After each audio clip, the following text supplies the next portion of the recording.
Kumusta kayo dyan sa Pilipinas? Sana kayo ay nasa mabuting kalagayan. Ang video ito ay bilang reaction ko doon sa nag-viral na si Jude Bacalso na nagalit sa isang waiter sa Ayala sa Cebu kung saan pinatayo niya ang waiter ng 2 oras kasi nga medyo hindi niya nagustuhan ang pagtawag sa kanya ng tawag na sir sa kanya.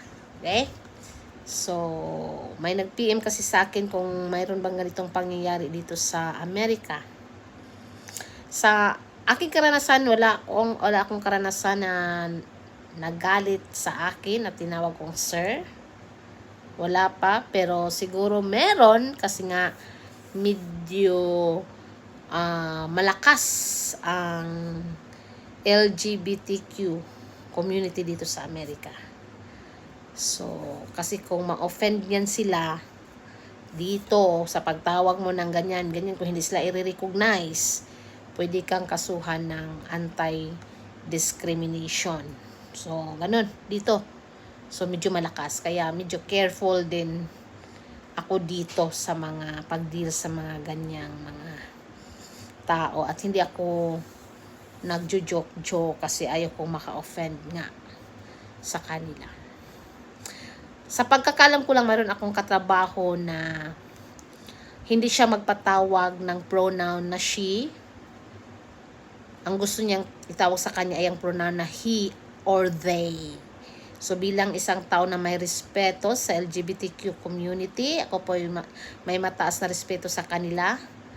Sinusunod ko po yun. Ganun. Kasi ayaw ko pong maka-offend, no, ng isang tao. Respeto lang ba? Respeto. Okay? Kasi mahirap naman kung ikaw din ay hindi i-respeto kung ano ang gusto mong kahilingan, di ba? Pero itong kay Sir Jude sa Pinas, siguro kung ang ginawa niya ay sinabihan lang niya yung waiter na kung pwede next time, tawagin mo na ako sa ganito, ma'am.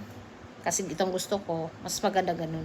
Hindi siya magalit o hindi niya pinatayo kasi kawawa naman yung waiter na nahihiya. Kasi marami pong taong dumadaan dun sa restaurant at nagtataka bakit 2 oras na itong tumatayo, ganyan. No? Napahiya yung waiter.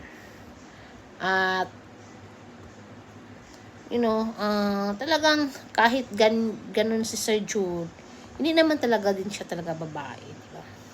Marami naman akong mga kailala diyang mga LGBTQ na members na ina-address sila sa tawag na sir, especially yung nagiging mga guro. Sir man talaga yung tawag ng mga estudyante, hindi naman nagagalit. So, siguro